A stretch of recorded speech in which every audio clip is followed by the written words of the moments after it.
You're listening to a Pubhouse Network podcast for developers by developers.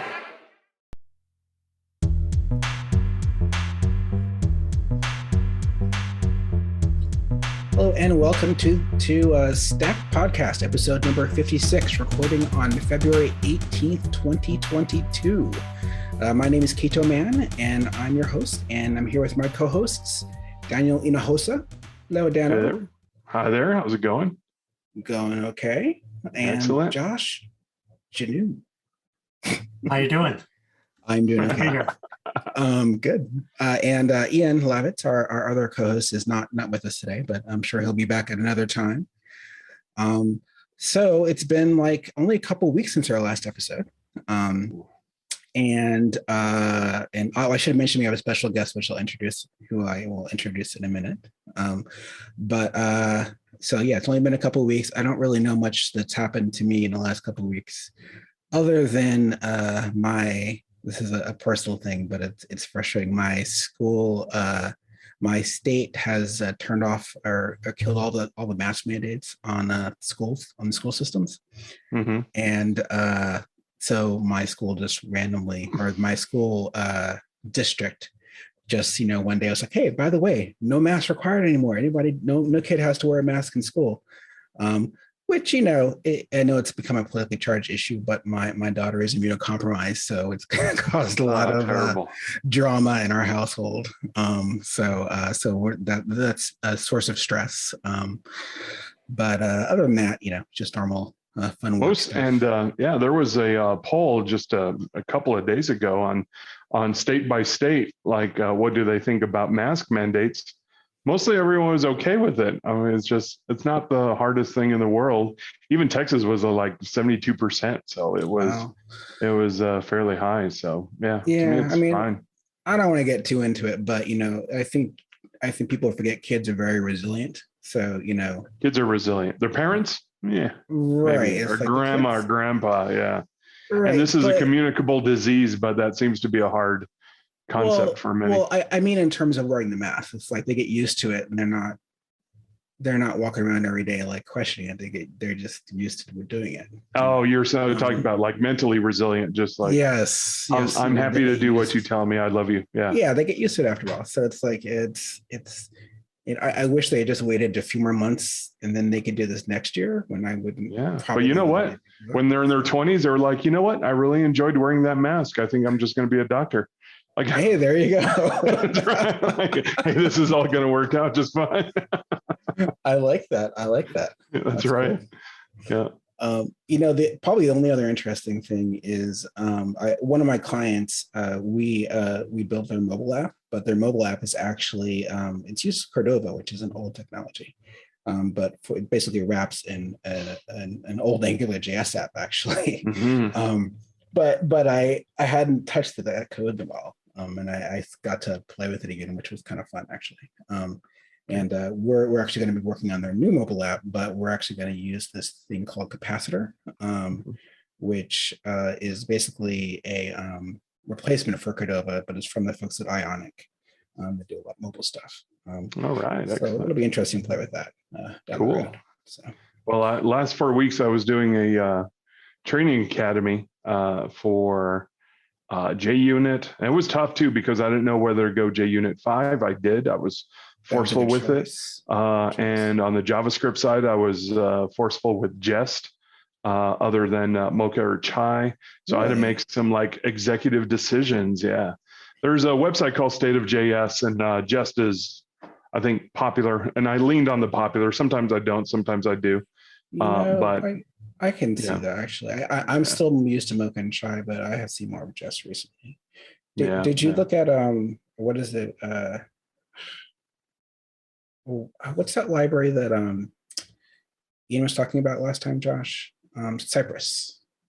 Oh yeah, we did Cypress as well. Okay. That's really cool. Yeah, that's right. So you really liked it? You've been happy? Yeah, we did. Okay. Yeah, that was a really cool UI. Does retries automatically. So you don't have to do anything special with it? Yeah, so it does retries, and I believe it does waits for you. So you don't have to wait for an element. It takes care of that. So if you're a Selenium UI tester, you're just like, who cares about the waits? Just like, yeah. Although I do like the Yeah. programming of aspect of weights because it looks like you know what you're doing and what you're expecting. But that's just me. Explicit, but- I'm old. So what else Yeah. do you guys use? Let's see, Cypress, Selenium, Rest Assured, and Java.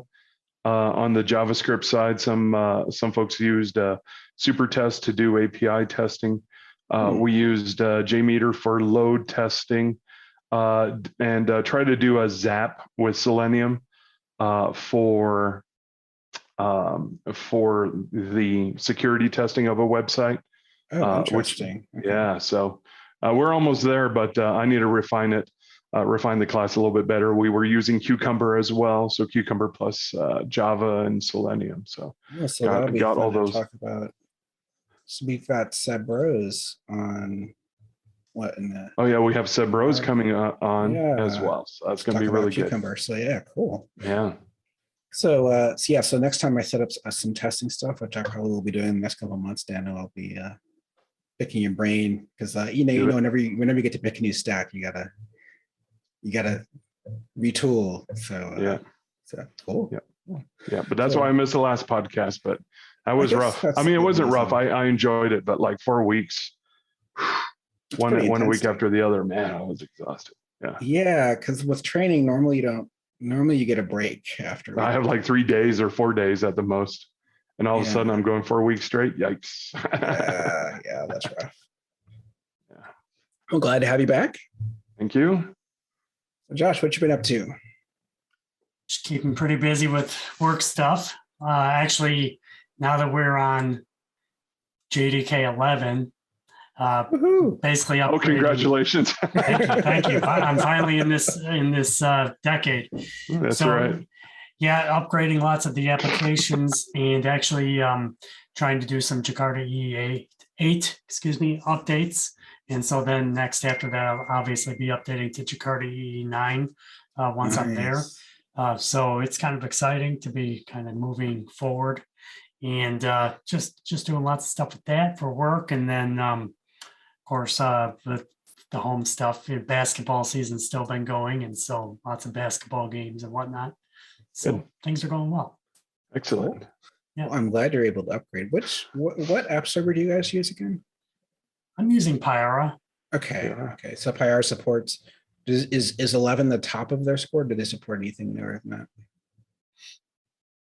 I think that they'll be supporting 17 with Pyara 6, which is in alpha right now.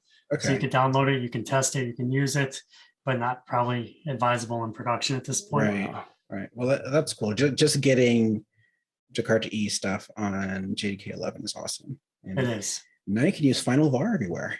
Woohoo! I haven't done that yet, but I'm envisioning what Java EE would be like with sealed classes. Like, is that even possible? What can you do with that? There's Or already would- been talk about issues with the records too. Yeah. Um, JPA and records. Oh, like Yeah. changing them. Yeah, you know what? And I guess we'll ask our guest about how do you update records. I was like, one of the things I like to know. I love records. I kind of have to like program my way around the possibility of changing things, of course, in an immutable way, but it seems to be a little bit of harder work. I can see what you're saying. Yeah. So we'll see. But yeah, let's introduce our wonderful guest. All right. So we have a special guest today. Andres Almiray. Did I sort of get it right? Nice. Good job, man. Yes, you got it. Woohoo! All right. There Well, it thank you so much. A fellow Java champion and an Oracle employee and a super awesome dude. So thank you so much for joining us. Well, thank you very much for the invitation. I'm glad to be here. So for those who don't know you or your work, tell us about yourself. You give us the brief overview. The Clips Notes. Yes. So I'm a Java developer since the early days. As a matter of fact, when Java came out back in 95, so I'm going to date myself, There we go. I immediately jumped into it and I taught myself Java by reading David Flanagan's Java in a Nutshell book. That's right. Yeah, since the early days. And I've been working in open source projects early on. And I've been doing this for 18 years or close to 20 years. And some of these open source projects that I've been working on have been very successful. Some others, just like any other thing, is like you can use it. And it has a handful of uses, and it serves a purpose, but this is not something fancy or very well known or renowned as others. So it is what it is, and I'm fine with that. I am a member of the Groovy development team, and because I really love dynamic languages, I dabble in Perl and JavaScript, not Python, strangely enough. And so that kind of has shaped the way that I see the Java programming language, which continues to be my passion. It's my main language of choice, but I still have a look at the other things that are around it or close to it. That is awesome and very humble. All right, Andres. So question then. All right, so it's 1995. Okay. How did you edit your first Java program, and what did your first program end up in a null pointer exception? Yes, there were null pointer exceptions, and even more, there were a concurrent exception, because what I was writing was an AWT-based calculator, and the next thing I wanted to do was an UI display of multiple threads doing some sort of calculation. And of course, it blew up in my face immediately. Sure. AWT though. Yes, this is before Swing was added back in Java 1.1 as an external download, and later was added to JSE in, I want to say Java 1.2. So we're talking when this is 1999, just before the turn of the millennium. I'm not even going to say the turn of the century. And I think that the first editor that I used was Gedit, Gedit. And of course, JEdit, yeah. JEdit. That was the only visual editor that I started using. And if I want to use one in the console, which I continue to use, is Vim. I never touched Emacs. So I know that there is a holy war discussion thing, whether you are an Emacs guy or a Vim person. Well, I'm on Team Vim. All right, good. I'm trying to remember, because I started playing with Java in '95 too, but I was in college, so I'll date myself as well. And I remember printing out the Java specification, being all excited. But I'm trying to remember. Oh my goodness! Yeah, at the computer lab, you print out the specs at the computer lab. But I have no idea what editor I use. I mean, I was more of an Emacs guy, I gotta say. Although these days I use more graphical editors. So if I'm on the command line, I actually use Vim because it's faster to just use to quickly edit something. I have no idea what I don't even remember what the first Java program I wrote. It was probably like some stupid Hello World thing. Like probably wasn't anything cool using an FUT. So yeah. Nice. Yeah. All right. Well, I'm going to add a little bit to your very humble overview there, and point out a couple of the so you're a Groovy contributor, and if you could pick, like, let's say the top 3 or 4 open source projects that you've worked on other than Groovy, what would they be? Well, I'm also known for the Graalvm framework, which is a framework for building desktop applications. Originally inspired by Grails. As a matter of fact, when the team started the project, we copied the source code for Grails, took everything that was HTTP based and dropped it out the window and put in Swing. That's how it was born and released September 10 of 2008. And the project grew beyond that, and we added JavaFX and a bunch of plugins. So, of course, I'm biased, but the best possible option that you have to build all kinds of desktop applications is Graalvm. It's highly configurable and extensible. Besides that, I built quite a bunch of Gradle plugins. I had a time in my life where I was very much into Gradle. Not so much nowadays, but I saw there are many things that you could do with Maven or the other build tools, and some of the facilities or the features that were available on those build tools were missing or not fully fleshed out on Gradle. So I decided to build my own plugins so that I could reduce that kind of behavior in my own projects. Okay. Oh, Awesome. well, I have a question then, because usually it's people leaving Maven for Gradle, but you went to Gradle, and then for some reason or the other, you're stronger or at least you've been strong. It sounds like you've been strong on both, but your preference has changed. Why was that?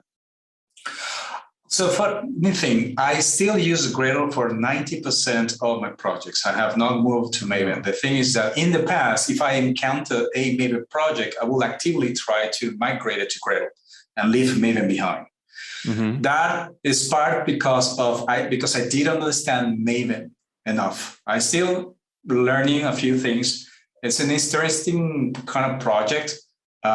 It's definitely misunderstood by many. Like what I did in the past, I thought, oh, Maven is just a dumb XML execution engine. And so there's nothing really more than I need to learn about it other than, oh, here's how you configure a plugin and that's how you define dependencies and off you go. So it's something that you learn in one day and you let the IDE do the work for you. Turns out it's not that easy. And of course, with Gradle, it's a really interesting project. You can micromanage a lot in your build, and that's as a double-edged sword, which is something that I really like at the beginning. The fact that it used the Groovy DSL was also a high point in my mind in that time because I didn't like XML. Nowadays, I'm kind of like made peace with that. But as time has progressed, Gradle has grown into something that was very easy to get to, into some sort of APIs that are a little bit more rigid, much more stricter. In a sense, it's becoming like Maven. It's harder to change things once you are already into the latest versions of Gradle. And there's a bunch of breaking changes that happen from time to time. So from my point of view, there's so much churn trying to keep up the changes that when the next opportunity comes in, I definitely now have to think about, do I really want to make this a Gradle project, or can I make it with Maven? In the past, I wouldn't even think about that. It was just simply go Gradle and that's it. Do you think that's, because I see this like with technologies now, and, all of us here have been, started with Java in the mid 90s. And we've seen some things, man. We've seen some things. But what we've seen is like for web frameworks or build tools that everybody, especially the JVM build tools, I have found this is that everyone wants to come out, oh, look at us. We have this wonderful new thing and we've simplified everything for you. But then reality comes crashing down, and then these build tools need to mature and handle support for all these other features. And now they're not so simple anymore. I remember Spring was like that. Spring was like, oh, we're going to simplify Java EE or J2EE at the time. But, and they had some really great ideas, but reality kicked in and demanded a lot more from Spring. And you could even argue that Spring is just as bloated as what they argued J2EE was in the past. So build tools, web frameworks, dependency injection frameworks. I think everything popular just has this destiny that they're just going to get as complicated as the people they were rivaling in the first place. Yes, that's the swing of the pendulum and the yin yang. It's going to happen. It's not a matter of you're going to avoid it, more like better plan when this is going to happen. And unfortunately, myself included, we are so excited building these things that we don't plan well for that particular occasion. And the other thing is that I think what's interesting, if you think about Maven in particular, is that I don't think people realized how good it was, because people kept on trying to replace it. And here we are, how many years later, and it's still there. And for a while, I was one of those people. I was like, oh, Maven's a pain, and I used to, like you, Andres, I would, if I was on a project, I'd be like, hey, why aren't you using Gradle? But the last few years, I used to use it. I'm like, oh, it works. it solves the problems. There's no particular reason to switch for this particular project. That's usually what I see. If it ain't broke, why fix it? Yes, exactly. So Maven, as a matter of fact, just crossed the 20-year mark last September. I want to say September 21st was the anniversary of the first commit. Right. Wow. Yeah. Wow. I find it, very much the same thing. I know that Maven had this story. It was an urban legend that someone was demoing a project with their manager, and they did a Maven compile, and then it downloaded the internet. I don't know if you remember that joke, where they were the manager, and the manager said, "What is this thing doing, downloading the internet?" And I love that story because whether you're using Ruby gems or whether you're using NPM or, on and on, everybody's downloading the internet. So I have a question. You know what? I've never looked it up, and I've had this question for years. I suspect the answer is Maven. Was Maven the first build tool to download dependencies? I don't have a direct answer to that. It might be the case. Well, let's rephrase that. Is it the first Java or JVM build tool to do so? No, I'm going for global. Like, I think. Oh, that's not. No, Maven. Okay. Maven is based. Maven Central, in the way that it resolves dependencies, is based on Perl's CPAN. That's right. Okay, that makes sense. Okay, yeah, CPAN, of course. Yes, yeah. Right. But in the case of JVM, Maven might be the first one, and then we got IDE for AND. We're very close. I remember them. Yeah. Right. Okay, yeah, CPAN, of course, was the first to have dependency and dependency management come in. As a matter of fact, the first version of Maven Central, the first server where you could host artifacts, was hosted at iBiblium, or iBiblium, I don't know how you pronounce that. Yeah. Mm-hmm. And that is the same place where CPAN was hosted. Oh, really?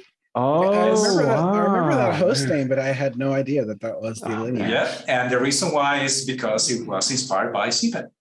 Wow. Kito, I vote for a rename of this podcast. It's now the Java History podcast. Yeah, that'd be... That might be an interesting podcast, actually. Java Jesus. Yeah. Another oldie would be the Python package index. That was an old one too. Yeah, no, I wonder when that started. Pre-Java, or pre-Maven, I should ask. Early 2000s, I know. Yeah, because Maven was 2001. I know that. Okay. I don't know the month, but Andre told me it was September. So. Yep. Interesting. So while we're on the subject of Maven, Andres, you brought up earlier. Here we go. Something about not using Maven clean install. Oh, yes. So I'm curious what you wanted to say about that. You know what? Before he starts, I tease him all the time. I'm like, oh, hey, I just got started with Maven clean install. And he usually sends me some meme of some sort. Yeah. So that's a funny bit. It's been close to 3 years now since I started a series of memes on why Maven clean install might not be the best thing that you could do. I still have to do one saying the Surgeon General discourages the use of Maven clean install. I had to do that one. So here's a bit. Talking about the history of Maven, by the time Maven 2 came out,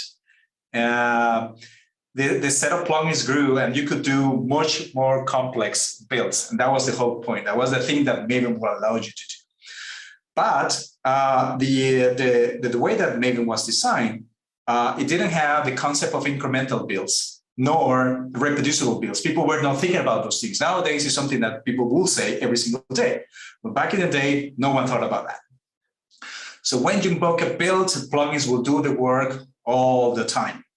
And there were moments where you needed to be sure that the invocation of a plugin will have its resources in a pristine state and leave out the build in a particular state so that the next plugin in the pipeline or in the change will pick it up.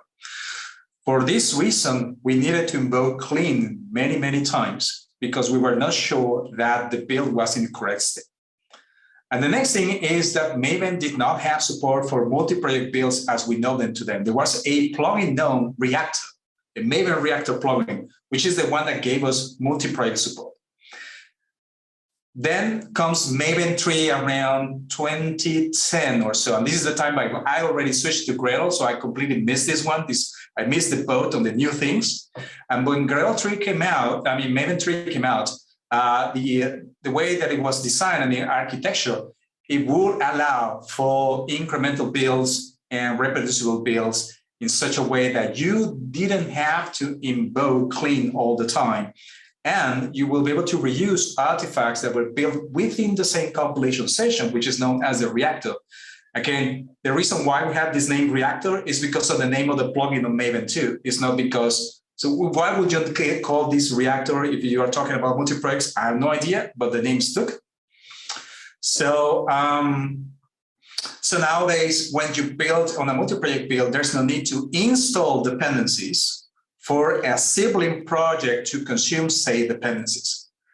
But because that is what we used to know from Maven 2, that's a cargo code, and people keep using it. Worst case scenario, you are wasting resources, you are spending more time during the builds, and you are pushing intermediate snapshots to your Maven local.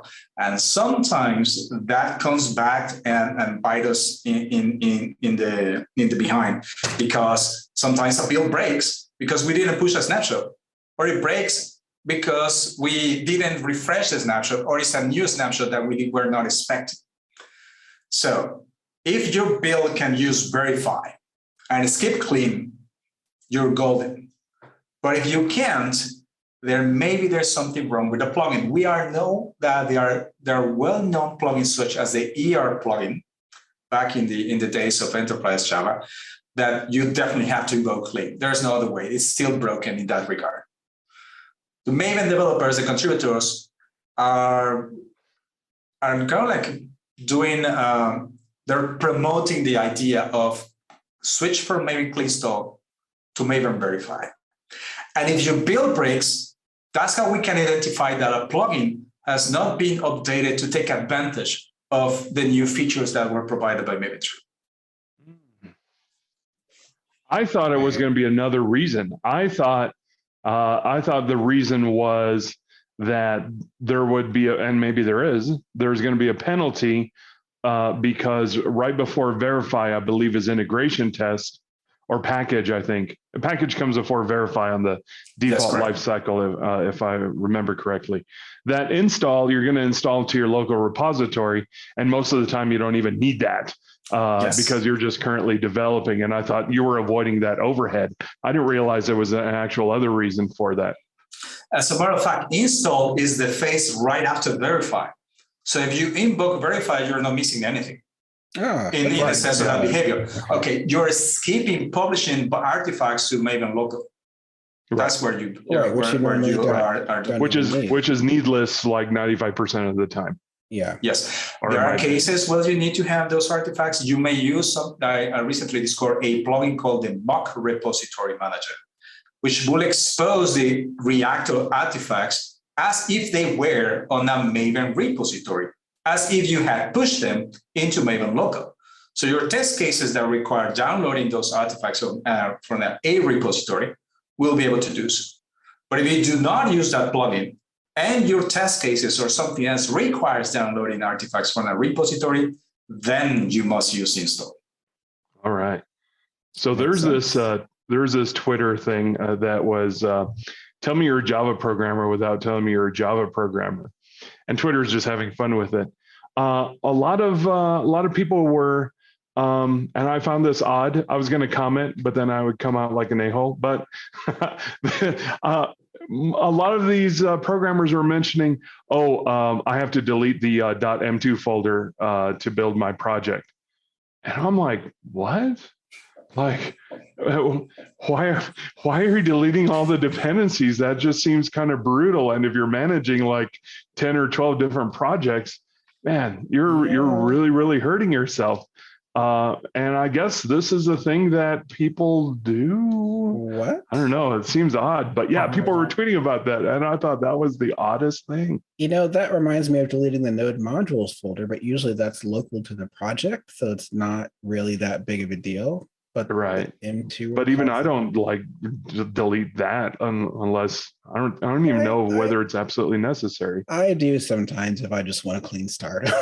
Yeah, I mean, I'll remove a single dependency, and I'll do that with Maven if I suspect like one of my dependencies. No, I mean I'll do it on the node modules. I don't usually do it for the Maven repository because it's shared across all the projects, and I'm not really trying to blow out every single dependency on my machine. Right. Yeah. I thought it was odd. That was what an odd thing and that was like, there were a lot of responses for that. And I thought that was kind of odd that people were just like, oops, I don't know, delete .m2. Fascinating. So can you put that on can you put a link to that on the show notes for us? What's that? The tweet? Yeah. That sounds like an interesting thread regardless. So, all right, cool. Well, I should mention as a bit of a teaser here that Andres also is are you the founder of JReleaser, or are you just the main contributor, or what's your role? Actually, both. I am the founder of the project and the main contributor. Okay, so in a few minutes, we'll be talking more about JReleaser. Let's get a couple of news stories out of the way. We don't really have much to talk about. But Josh, you said, I think you have a link here for Microprofile 5. Microprofile 5.0 did come out, and it actually was released a while ago now. This was, I believe, back in December. However, I thought that we should probably bring it up because it's kind of important. It does enable the Jakarta EE namespace to now be used. It's Jakarta EE 9.1 that it's using towards. And so this does have some breaking changes in it because the dependencies obviously are migrating from using JavaX to Jakarta. So very important changes there. And you can probably get started with this using Open Liberty. That's certainly working with this. And again, most of the specifications were updated and moved forward. This also has additional benefits of richer specification integration and annotation-based programmatic APIs if you haven't used it before. So go ahead and check out Microprofile 5.0.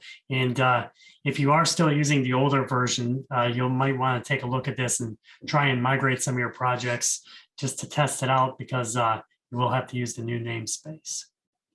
Yeah, and just to reiterate, the new namespace change basically when Oracle donated Java EE many years ago at this point to Eclipse, one of the stipulations was that they needed to not use the Java namespace. So basically, all the namespace changes is that anything that said like Java X dot whatever, EJB, JSF, or wasn't loose faces, servlet, whatever, is changing to Jakarta. It's pretty much all it is. But because there's so many classes involved, it's, it requires a little bit of work to make sure it happens. And if you do upgrade though, there's, I think IntelliJ has a tool to help you do it. I think there may be other tools too, but I know IntelliJ has something built in. So it's not that hard to do. Yeah, I believe Eclipse also has one. Okay, cool. Okay, cool. So there's that. And I wanted to mention that Quarkus 2.7 final is out. And actually 2.71 is out as well. And I've been following Quarkus because I'm kind of itching to use it on a project. So they've added a lot of framework improvements. Excuse my computer. Lots of framework improvements for the Quarkus CLI, an interactive terminal for dev mode, which sounds pretty cool. I'm kind of looking forward to that. Small Rise Stork 1.0, an Oracle Reactive SQL Client extension, Kotlin serialization support for REST Easy Reactive, Hibernate Search Hibernate Search 6.1, and much more. And we were talking about this before we started recording, and Andres pointed out that they now are distributing the Quarkus CLI via Homebrew and SDK Man. And I was wondering, how is that happening? Do you have any idea how they're doing that?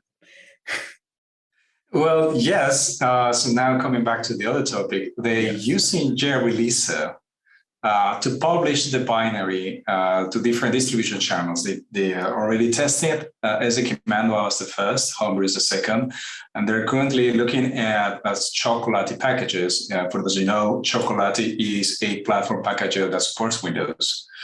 And the idea is, as far as I understand, is to rely on the additional platform packages and options that JReleaser provides to any kind of project like this one, to be able to publish the binaries to many distribution channels. Because what you want as a creator, as a producer of a binary, is to get your binaries as closer to the options that your actual users wanted. Instead of saying, here's my project and there's the Git repository or what have you, and use these downloads instructions and use the build tool and this kind of setup, and finally you get a binary. It's better to say, hey, you like to use that particular platform package manager, then just use it and install my bit. And that's exactly what JReleaser enables. Oh, all right.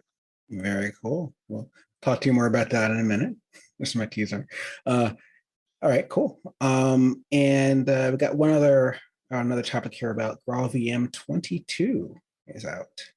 Yes, GraalVM 22.0.0 came out towards the end of January, and this is a big update because if you're using GraalVM, this one drops support for Java 8. And then good for them. Yes, so we're moving forward, getting away from Java 8, which is great. Hey, that rhymed. And this one does, it's based upon distributions of JDK 11 and 17 only. So it also did remove support for JDK versions, anything in between 11 and 17. So 12, 13, 14, 15, and 16. So if you're using any of those, you'll want to upgrade to 17 or, stick with JDK 11. Right. Lots of other updates in Graal 22.0.0, too many to actually mention here, but there are some compiler updates and native image changes. There's, of course, some language-specific enhancements for JavaScript, Ruby, Python, R, WebAssembly, Java and Truffle. And so go out there and take a look at this, especially if you are using GraalVM, and take a look and see what you can do with it. I'm surprised they kept it together this long, and not to say anything negative about GraalVM. I love GraalVM, but they take on a lot. Like that's just all those languages and Quarkus and Spring Boot and Micronaut. I believe they all rely on that native compilation that GraalVM puts out. So that's hard work. That's impressive. Yeah, and I was impressed when I first heard about it, which was a few years ago. I know it's been around longer than that, but it's just been chugging along. It's been really great to see. I think I think maybe it's because I do front end development as well that I think I'm kind of familiar with the whole JavaScript ecosystem. I think the JavaScript support is kind of an underrated feature of it. The fact that it's actually this supports ECMAScript 2022 and Node.js 14.8. Just the idea that you could run that on the VM and then also interoperate with Java or Ruby or Python is just amazing. And do profiling and debugging within the Debian tools. Yeah, it's fantastic. Yeah, go ahead. One of the things I did, I was looking at a couple of years ago, I was looking at using it for some Python stuff I was doing, and the support wasn't it wasn't too complete yet. Does anyone know if it's become more complete in terms of the Python support? You know what? I've not used it recently for that, but I really do think they've been adding a lot to it. It's probably worth going and take another look at it. Yeah, I think the next time I have a Python itch, that might be a good idea. So, yeah. And I was mentioning, I think in the last episode that GraalVM does have a template that you can use to go ahead and create support for other languages and whatnot. And I would really love it if we could use Swift on GraalVM. So, at some point, if anybody out there is listening and has time to do it. I think it's all LLVM. So as long as you're able to compile with LLVM, you just route to it. Yeah. So, yeah. I think that should be your next project, Josh. Just forget about a book. Just do the Swift. So long, Pyara. It's time to go LLVM. Yeah. All right. So we got one more topic. And we talked a little bit in the last episode about the never-ending log4shell. Swift4j, I like that. Swift4j, that's right. Definitely. We talked about the never-ending log4shell drama, and Andres brought up something I was not aware of, which is the Reload4j project. You want to talk about that a little bit? Yeah. So apparently, Log4j1 is still alive somehow. So there have not been any updates to version 1 of Log4j for quite some time. The reason being that we have Log4j2. The idea of the team behind Log4j2 is that if you are a consumer or a user of version 1, you should migrate to 2, because that is the line, there is a series that will have all the new features, all the changes, and of course, security fixes. Despite this, there is still a chunk of people, a percentage of people that use Log4j1, and they are open to vulnerabilities. So we know what happened at the end of 2021. This thing exploded. And there is a set of developers that said, what if we provide security fixes, security patches to version 1? Because for whatever reason, we can't move to version 2. We're stuck with version 1, so we need an answer for this. There was a little bit of back and forth in the mailing list, whether that should happen or not. And the end result was a little bit of a split, a fork of the Log4j1 code base, renamed to Reload4j. And what they want to do is provide a continuation of version 1 with just security fixes. It's supposed to be, I believe, a drop-in replacement if you are using a previous version of Log4j1. Yeah, I noticed here on their site, it's initiated by the original author of Log4j 1.x. I think went on to do the SLF4j project, if I remember. Sheki? Yeah. Yes, SLF4j and Logback. Right. He did Logback too? I did not know. Yes. Man, it's like the logging, the Java logging expert. Yeah. Yes. I know there are a lot of large projects using Log4j1 still. Particularly NetBeans is using Log4j1. So this would be a good thing for NetBeans for sure. And I can see, I mean, on the one hand, there is I can see both sides of the story, but there's a lot of legacy stuff out there that no one wants to really touch, basically. So. Yeah, if you've got thousands of lines of code that are using, a previous version or something, that would be very time consuming to update. I mean, of course, it's always advisable to take that step at some point, but. Yeah, but I think it makes sense. So I'm kind of glad to see that effort. So thank you for bringing that up. It's good to know. I think we should probably move on to my teaser topic first, I guess. So we talked about JReleaser, and we talked about how the Quarkus folks had used it to deploy packages for Homebrew and for SDKman. So can you take a step back and give us a little bit of history about JReleaser, how it started, and what problems it's trying to solve, and sort of what it initially did and how it's evolved since then? Right. Yes, certainly. So of the many open source projects that I maintain, one of them is called Iconly. It's a set of icon packs that you can use for Swing and JavaFX applications. And as time passed by, there were a bunch of packs that were added. So you needed some sort of UI tool, some sort of UI help to visualize how the icons would look like in a particular application. So I did that. I built something called the Iconly browser. It's a JavaFX application. And the end result is that I wanted users to be able to just run the app. And as mentioned earlier before, it's not enough for me to say, hey, here's the link to the Git release, or here's the link to the Git repository, and just clone, build it yourself, and run it. That's not very user-friendly. What I wanted was to supply ready-made binaries so that they just can run. And there's an additional complication with JavaFX because it has platform-specific binaries for running in Mac and Linux and Windows, and how to package and all that stuff. So I didn't have an answer for how to make it easier for me to build that and for the users to consume it. So I kind of like put a pause on that, trying to figure out how to do it, and I started to do other stuff. So I'm going to say something, I'm going to say a word, and please don't disconnect the mic. I start to write Go code.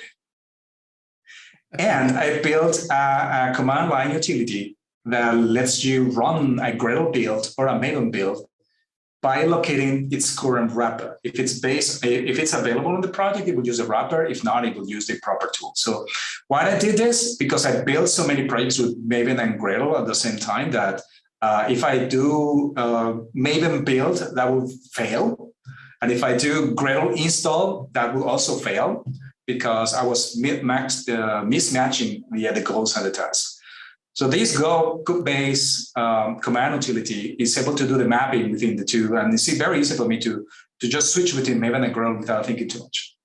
But I faced the same problem. Once I had the binary, how do I distribute it? So I discovered a project called GoReleaser, which is the one that performs all the magic. It can calculate checksums, sign artifacts using PGP, create homebrew formulas or scope manifests, create a Git release on GitHub, GitLab, or Gitya, so many different things. But it only works for Go. And when I saw that, I realized this is the tool that I was hoping existed for Java, but there was no such thing. Almost at the same time, I started talking to Max Anderson, the creator of JBang, which in my mind is the best Java command line tool that you can use besides JReleaser.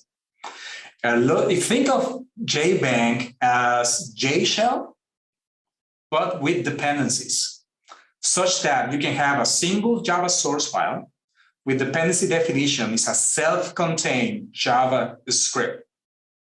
If you have used Groovy, then you know you can use something like @grab annotation, but JBang works not just for Groovy, but also for Java. Anyway, Max faced the same problems. Once he built a binary, he wanted to distribute it to many different places so that users will find it much easier to consume it. And so he did it by hand, using Bash scripts and Gradle scripts and so many things. So one day we were talking, and he told me that he had to spend a lot of time doing the things for his build. And I mentioned, well, I did the same thing for my command utility, and it's just one command and one single configuration file, and GoReleaser does the thing for me. So Danno knows, what if there was a tool like that, but for Java? We're waiting for someone to build it. We were waiting for a couple of months and nothing happened. And then I said, well, I guess I'm gonna roll down my sleeves and do it myself. And that's how the tool was born. That's how JReleaser came to be. It's a great story. Nice. So should be thankful to Go for something at least, right? For helping. I have nothing against Go.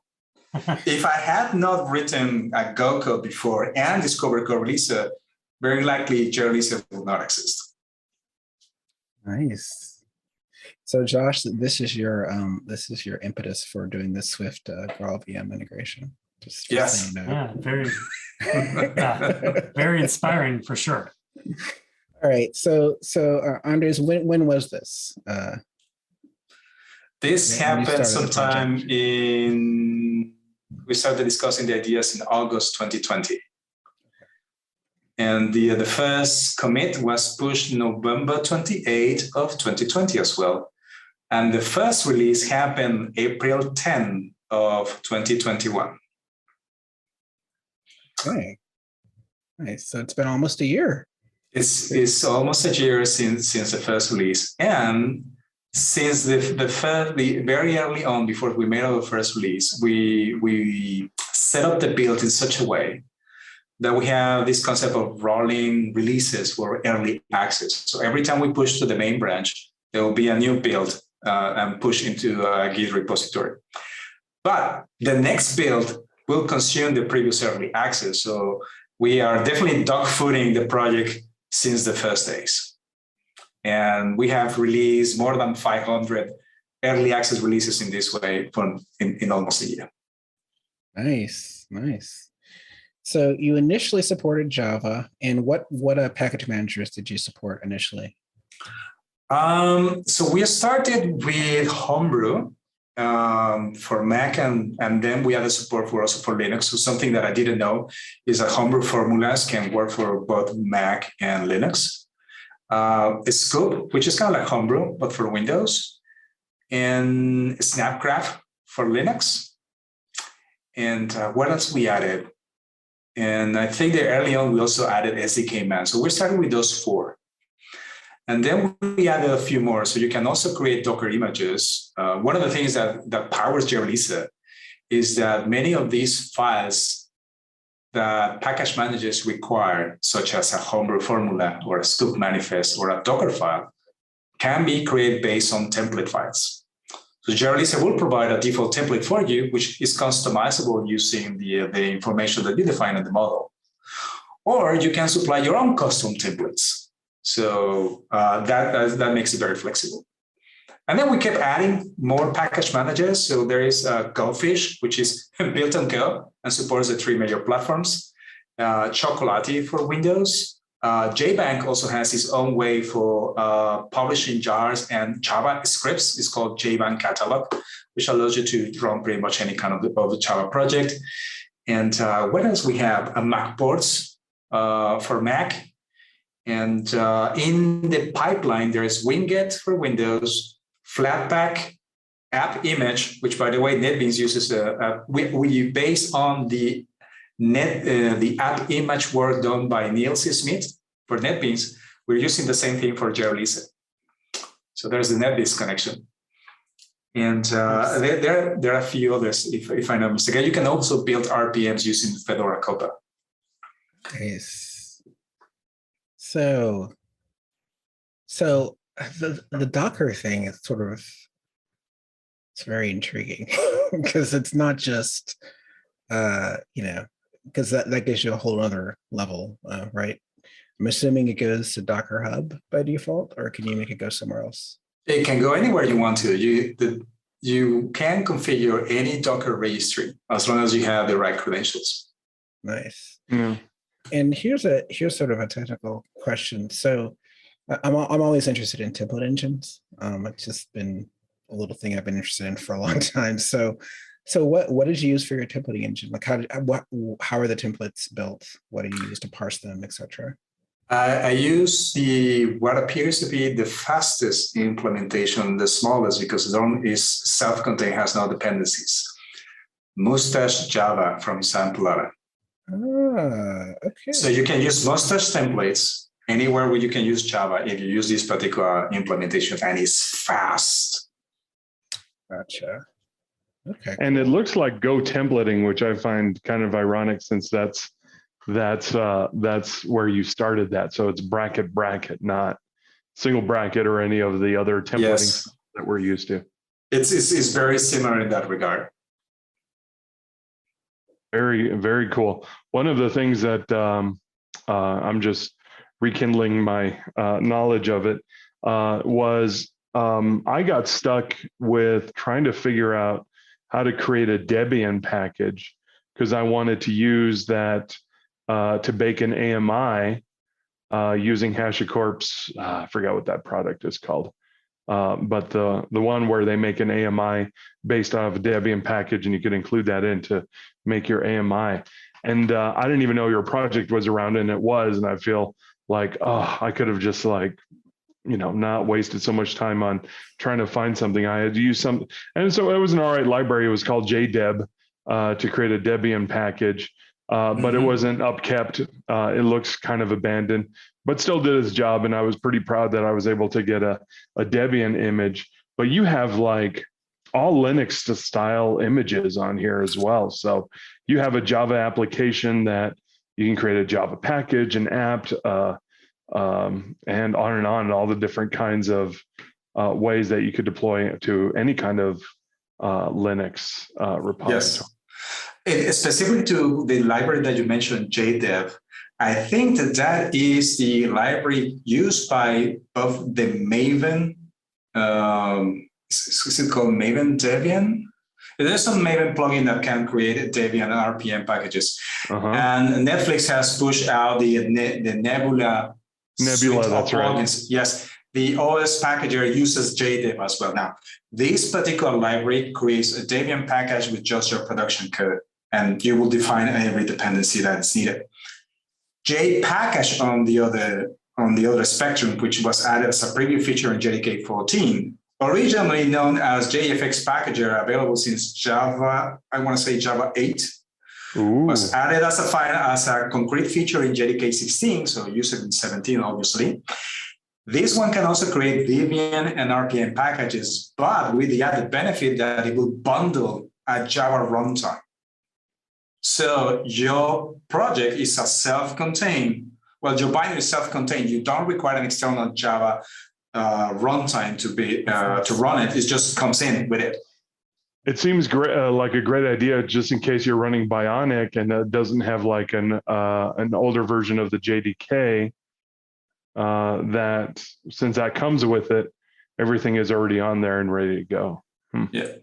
So what I will suggest is keep a look at JPackage. Use it. Obviously, most people, if you can, switch to 17 as early as possible and use JPackage. You can use it as is. There's a JPackage plugin for Gradle, the JPackage plugin for Maven, and obviously JReleaser. Not only can it publish files created using JPackage, but it can also assemble the files with JPackage. It's a funny bit with JReleaser. It walks the fine line or the gray line within being a release tool and a build tool. Originally, we expected the binaries to be built or assembled by your build tool of choice.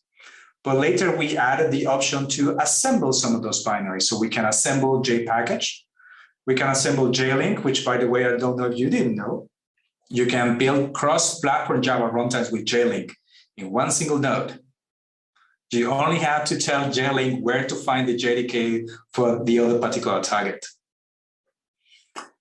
We also assemble native executables using GraalVM native image. So obviously, there's plenty of integrations with GraalVM native image. Spring Boot, Microprofile, Helidon, all of them have specific plugins that make it happen. But if you have an application that is not built with those frameworks and you still want to create a native executable, then JReleaser can give you that option. Wow, fantastic. Nice. I love it. Yeah, powerful. Yeah, that is lots of power. One of the things that I see here, and I guess I don't know the answer to this one, but obviously you do, is that you have continuous integration here. Is that automatic? Like I'm looking at your website, or are those just recipes so that way you can just include that in your CI of choice? Mostly it's how you can include the tool into your existing release pipeline. We have an explicit support for GitHub actions, so there is a release action. The Docker images that we produce for JReleaser are aware of the specifics for running inside GitLab CI. So there's no need to create yet another Docker image for GitLab CI. And basically, you can run the command anywhere where there is a CI server. The guys that we provide show you how you can get it started. But if there is another product or server that is not explicitly mentioned, then the other guys could give you an idea of how it can be done. And the other thing that may not be obvious is that JReleaser can perform its duties or does its behavior anywhere where you can run it. You can release on CI, or you can release locally from your dev environment. The only thing that you need are the correct access credentials to the particular repositories that you need to affect. So that gives developers the power to test out a portion of your release pipeline on a development environment. And JReleaser is flexible enough so that you can use certain commands or certain aspects of the tool without having to reinvent your release process. If you have something already in place and you only need to tweak certain portions of it, then sprinkle a little bit of JReleaser commands and you're done. The idea is that the tool, in this case JReleaser, will bend to the needs of your project and your release pipeline, not the other way around. It's not our way or the highway. As a matter of fact, if you can use it and you want to use it, go ahead and use it as much as one or as little. But it's not like once you go into it, then you have to use for everything. I really keen into giving developers choices. So perhaps I gave them too many choices. There's too much configuration that you may want to do. We also have sensible defaults. So if you look at the documentation, you eventually can figure out everything that you may be able to configure at some point, but you don't have to configure everything. Interesting. It seems that if you make your build with any kind of state, then you have to choose one or the other, the CI or local.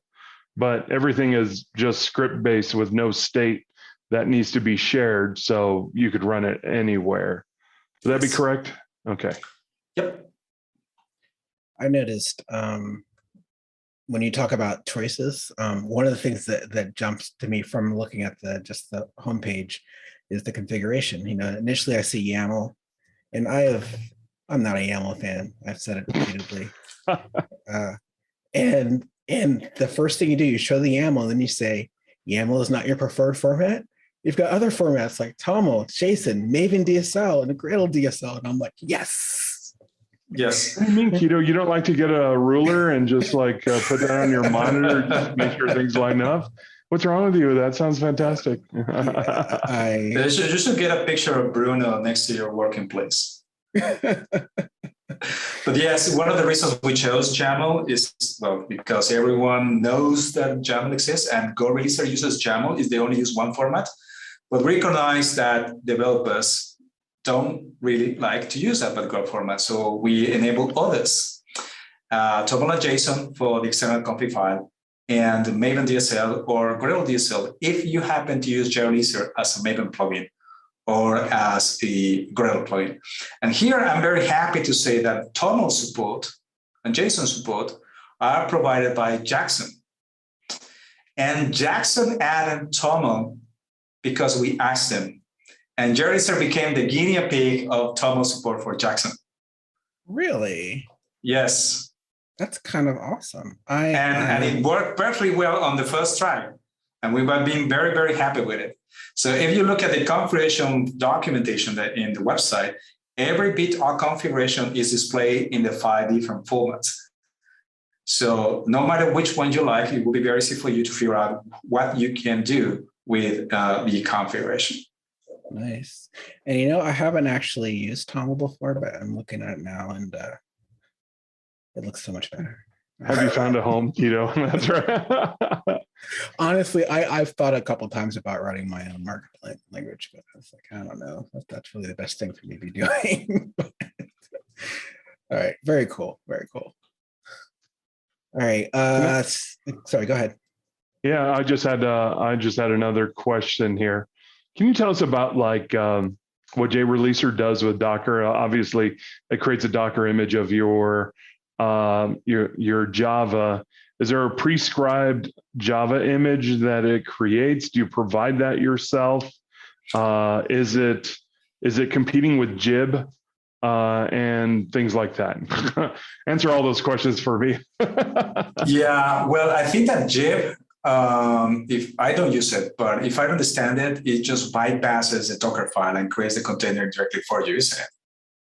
Maybe I don't. Yeah, I don't. I think I've used it, but I've never. I was in a time crunch. I don't even have time to look deeply into it. I think it might be the case. But even if it wasn't, the way that JReleaser works with Docker is that it creates a Docker file based on a template. That's the first thing it does. And then assembles the image by just running the Docker file using the Docker command and talking to a Docker daemon. And the third stage is giving you the choice of publishing the generated image to a particular registry. And as additional bit during the publication phase, you can also push the Docker file and any supporting files required to build the image into a Git repository. Okay. Because the default way that the default template for Docker that JReleaser uses, it builds or it specs the binaries to exist locally. Whereas if you look on the net, many of the Docker files will download a zip file or a tar file from a particular URL. Why do we do this?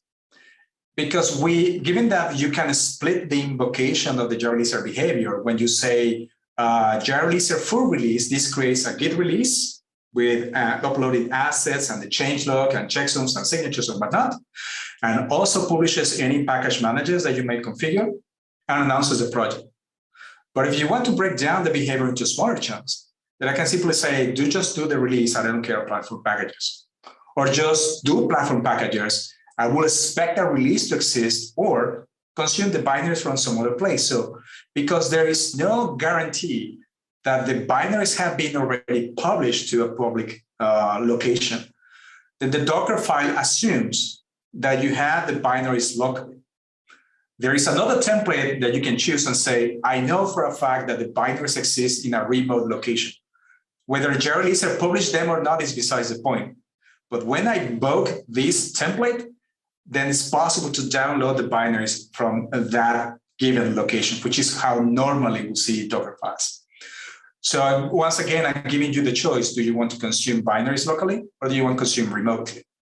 And if you consume them locally, if you want to be able to reproduce the image, be able to recreate that image, you need the Docker files and the binaries. So that's why we push that into another Git repository of your choice. All right. Very cool. Wow. That is.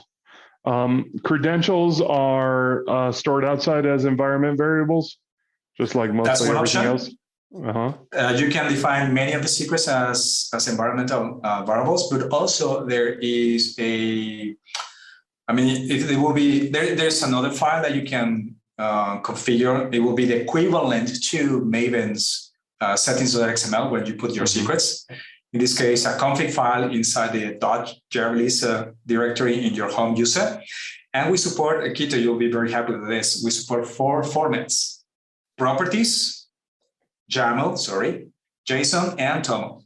So Big one. The reason why we support all of them is that sometimes there will be a value that requires multiple lines. So for example, if you want to sign artifacts with PGP, you need to pass in your public and your private keys, which are comprised of multiple lines. It's easy to do that in properties, YAML, and TOML. Not so much with JSON, but if you want to, you can still do it. Okay. Makes sense.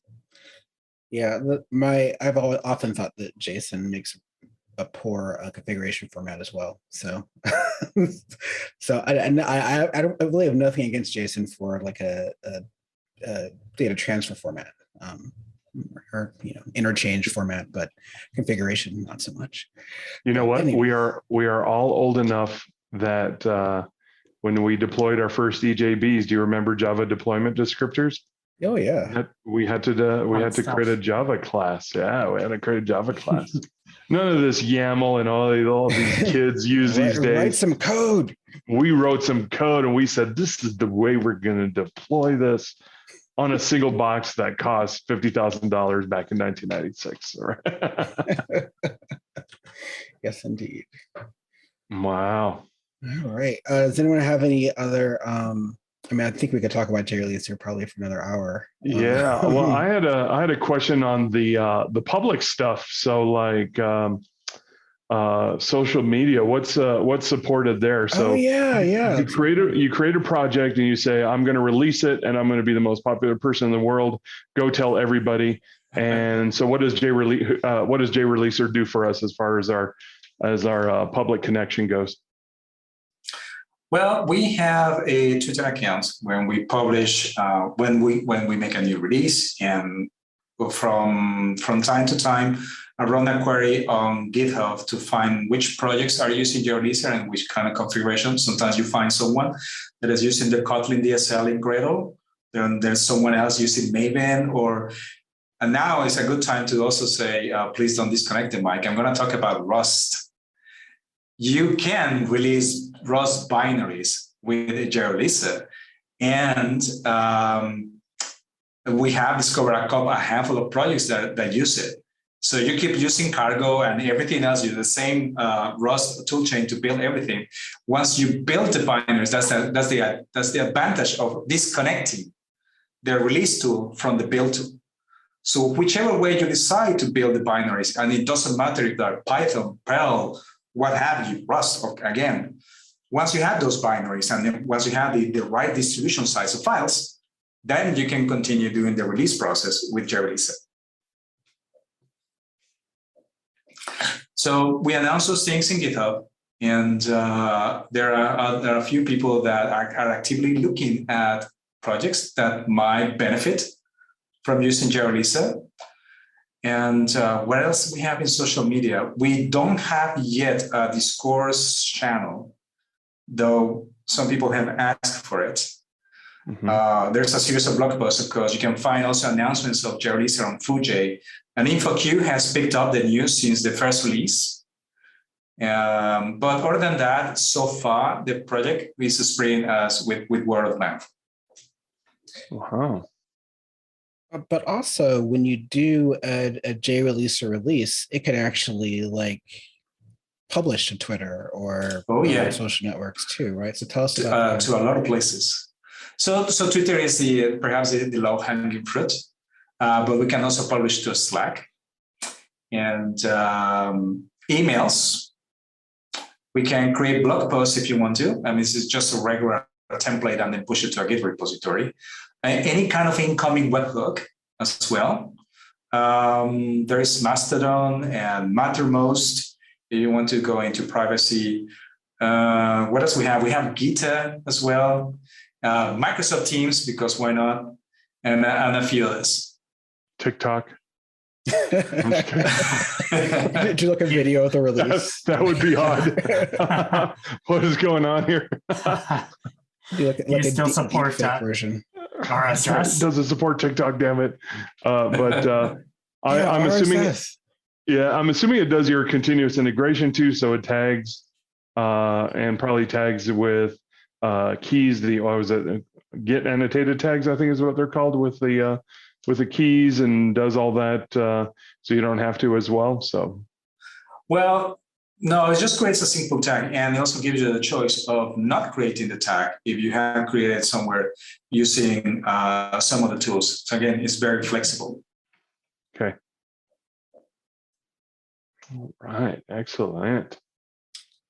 That's just awesome. So you basically, when you're ready to do a release, if you've got all of this set up, you basically perform the release with JReleaser, and it will automatically take care of notifying every outlet that you've registered that this release has been completed, and essentially save you a ton of time.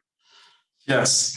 The way that the release is done until very recently, because we didn't require platform-specific files, we just recently added JBang. Actually, we can have Windows and Linux installers. We could do a full release of the whole tool on my local development environment. And the only thing that I needed to do was run one command, JReleaser full release, because I had all the tokens in my secrets file. But I can also do it on GitHub, where I have it hosted. I have a GitHub action that knows how to perform the release. And the only thing that I have to do, the way that it's done via GitHub Actions and JReleaser, I just click the proverbial release button. It's a workflow dispatch where I click that button and say, I want to release version X. And that's the only input that I have to give, and everything just magically happens. So does this mean that you can get a release prepared and then go on vacation, and while you're on vacation from your phone, you could release this through GitHub? Yeah. Nice. Yes. You don't need to have your laptop with the Java installed and everything. Correct. Just push the button and you're done. Pretty slick. It's as easy as that once you have it set up. Yes. It's the thing that I like. So you have to play around with GitHub Actions if you are releasing on GitHub, or you have to know how to do things with GitLab CI if you're on GitLab, or the others. But once you have set up your release pipeline, click, push that button, and you're in business. Nice. Now, is there a lot of documentation? Well, I shouldn't say a lot of documentation, but are there some tutorials online, maybe help documents to kind of guide you down these paths?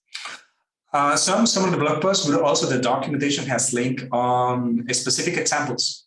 Okay. Say, if you want to build a Spring Boot application that is a CLI application that happens to be published or built as a GraalVM native image and release it with JReleaser, we have an option for you. You don't want to use a Spring Boot, want to use Micronaut or Quarkus, we also have an option for you, and a few other examples as well. So I got a tough question. Can JReleaser work almost like in two parts? Like and maybe I'm not thinking straight and you could help me out here. But it seems that within a CI/CD framework, I need JReleaser to create the packages like JDeb or Docker or other items in a CI/CD. But I don't want to release it. I just wanted to create the packages so it can go through all the motions for CI and CD. But then once we're at CD, let's say I'm doing continuous deployment where I'll need an approver to look through, all the tests and all the different things that need to be done before we do a final release into production. Can I then use JReleaser again, not to do all that work again with the packaging, because I don't want to redo the packaging. The packaging is and should be as is because that's already complete. But can I use JReleaser again just for the purpose of tagging, letting others know, and do all the social media stuff and do all that? So can I use JReleaser? I don't know even how to ask this. For multiple purposes? Yes, you will be able to do so, given that we provide you different commands to break down the execution into smaller steps. If we were to give you just one command, in this case, I'm talking full release, which does everything for you, then you wouldn't. But because we give you access to say, for example, when you create platform packages, we have 3 commands. Prepare, which is the one that creates I'm going to talk about Docker, this specific case. Prepare creates the Docker file based on a template, and that's the only thing that it does. Then package, that is the one that creates the image based on the Docker file and nothing more. And then publish, which is the one that pushes the image to a registry and optionally to a Git repository of your choice. Okay. So during your release pipeline, you may go all the way to prepare and save that state. And then the next time, once the approval has been given, then you can invoke publish. Or what you can also do in the release phase, you can create a release in draft mode automatically. So that will be a release in a pending state. And then you use a manual step to give it a green light when that release can become a final release. Okay. Or you can also use JReleaser to update an existing release to go from draft into final release. So again, it gives you choices. It depends on how you want to tweak your release process. So, but it doesn't manipulate what is already inside of that container, right? That is sacrosanct. That is not going to be manipulated anyway, because, some are going to do scans of that Docker image and a few other things. So that can't move anymore. You will have to do something extra. Okay. So once you have saved the state of the packages and files and checksums and signatures, then you just don't invoke the previous command that generated state. Right. You just go with the next one. Yes. Okay. Cool. Love it. Excellent. And what are I was muted there. Sorry. Yeah, there you go. Yeah. Go ahead, Danno. Go ahead, Kito. No, go ahead. I was just going to say we need to start wrapping up, but why don't you throw in your last question there? Now you're muted. Oh, no. Yeah, I'm now muted. No, I was just, I don't think I have anything else because I was just taking a look at Spring Boot CLI, Quarkus CLI, and Micronaut CLI. Can you tell us what that is? Yeah, I don't know what that part is. So those are three examples of using the three mentioned frameworks with Pico CLI as the basis for a very trivial command line application. Simply prints out hello world. So it tells you these are the dependencies, this is a setup to get something, and you can use it as a starting basis for a much bigger project. And also adds the required, in this case, Maven-based configuration to package that as a native executable. And this is where most of the documentation that you see out there for the three major frameworks stops. You build it and you're done. And these examples go beyond that, telling you, and then this is how you configure Github actions and JReleaser to package that and create a Git release. What is missing in these examples is one more step, which is once you have these binaries produced for Windows, Linux, and Mac, so that's what we do with Github actions. The next step would be, this is how you package that as a homebrew formula or any other platform packager that you may want to target.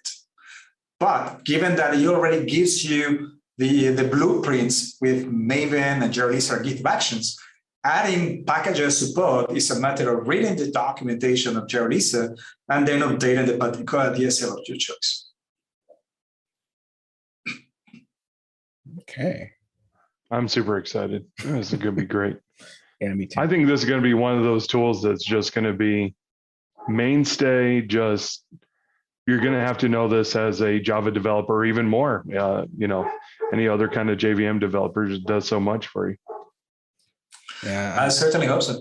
I think if you on the show notes at stackpodcast.com, we'll of course have links to everything Andres, excuse me. But he's been involved in tons of open source projects. And I think you pointed out earlier that they don't all get super popular, right? But I think this is going to be like one of the ones that really does take off a lot. So kudos to you. Thanks. There's one additional note that I would like to mention is that so far we have discussed JReleaser in the context of binaries, CLI applications, so desktop applications with JavaFX. Well, you can use it for any kind of project, whether you have binaries or not. There are a handful of users already that produce just a regular Maven library and push the pumps and jars using Maven to Maven Central, just the same way as you would do. But they use JReleaser to create a Git release with a formatted changelog. Because another thing that JReleaser does, it has many different conventions that you can apply to generate a formatted changelog. Nice. So if you have a JavaScript application, and the only thing that you care is to create a Git release with changelog, then you can use JReleaser. That is nice, because what I like about that is there are tools to do that, in the JavaScript ecosystem, but it's sort of like there's so many different tools, and eventually you end up with like 12 different tools to do your build and release and all these different things. JavaScript. That can't happen with JavaScript. I like that. I'm pretty sure a new tool just came out while we were recording this podcast. Yes, indeed. That's right.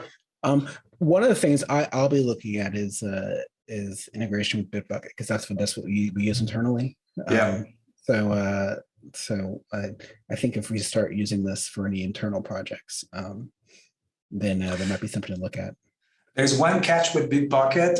It does not support release features as we understand it from GitHub or GitLab. Okay. But I believe there's some sort of integration with other products produced. You may use the other Atlassian products if you want to, but if not, then you can also publish binaries to Amazon S3 or any cloud that has an Amazon S3 compatibility layer. JReleaser does that. Or if you publish into a JFrog Artifactory, you can do so. As a matter of fact, that Artifactory support can also work for Sonatype Nexus. We don't have to provide a specific one. The point is, if you want to release binaries and Bitbucket does not support that, you can still publish binaries to some other place and then link them into a particular page.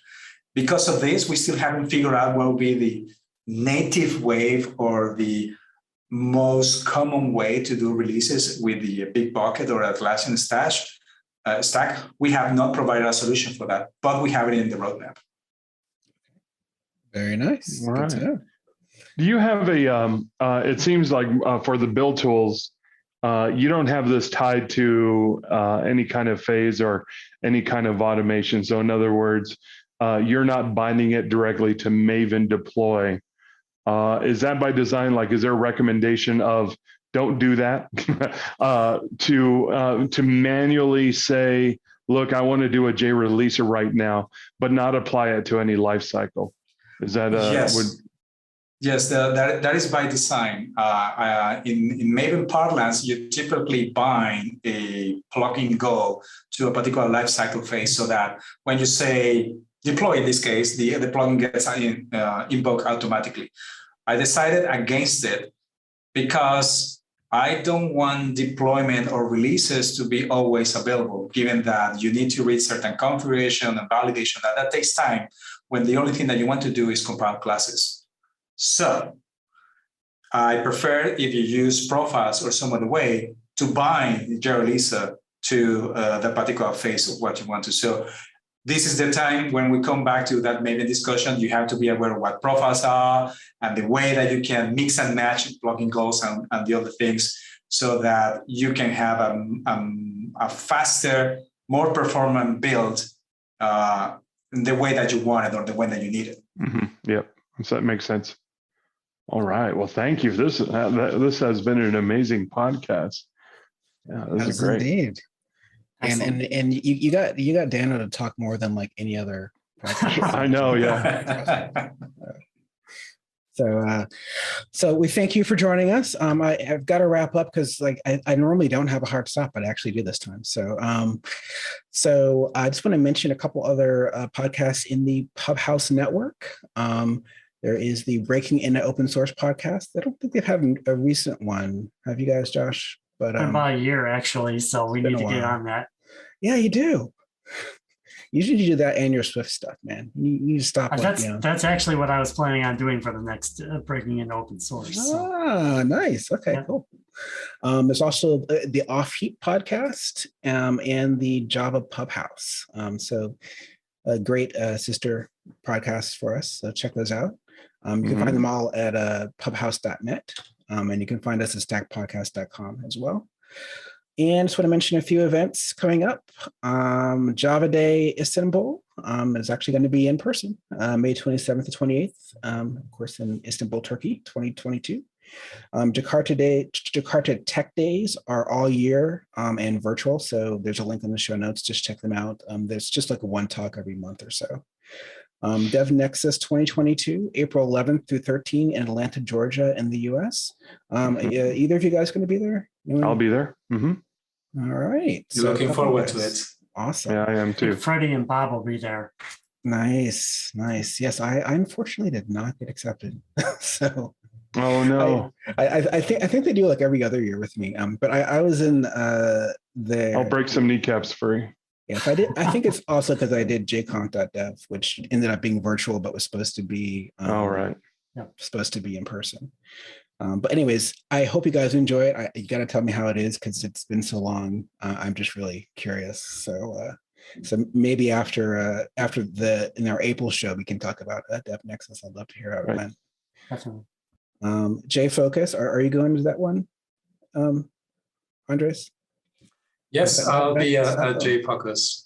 He'll be walking. Very much looking forward to it. He'll get a hiking stick and just walk over there. He said it's 2 hours, dude. Yeah, 2 hours. It's a 2-hour flight. Oh, Yeah, 2-hour flight. I thought it was like a long 2-hour walk. drive. No. So Sweden and Switzerland have very similar names in Spanish, which is my mother tongue. Yet they are separated by hundreds of kilometers, so it's not that easy to just walk. So One Switzerland does not is simply walk into Sweden from Switzerland. I forgot what Sweden is in Spanish. Suiza is Switzerland. Suecia is the other one. Oh, weird. Okay. Yeah. Yes. Okay. I could see where the confusion is there. Interesting. Yeah. The last one we have for May is a software design and development conference in London, and that is May 16th to 20th. And I'm sure, are there any NoFletcher stuffs coming up, Danno? Yeah, there are. I didn't get prepared for it, but check the website. I think there are 4 right now. We had a good successful year actually during the pandemic because they just verified that everyone's vaccinated.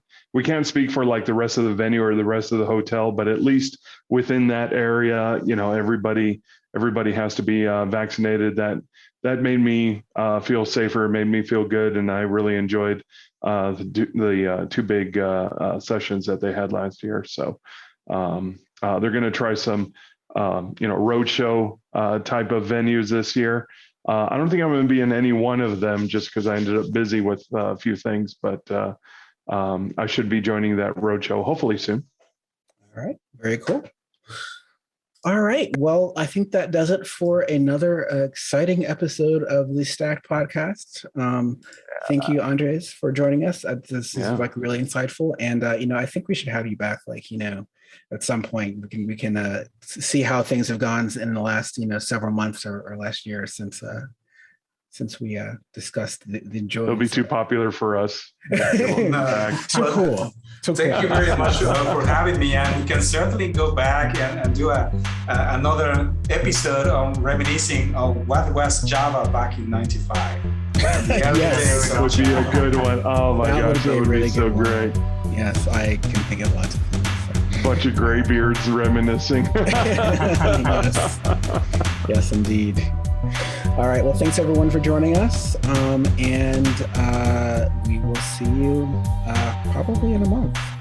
All right. See you later. Bye. Adios, au revoir. Yeah, later.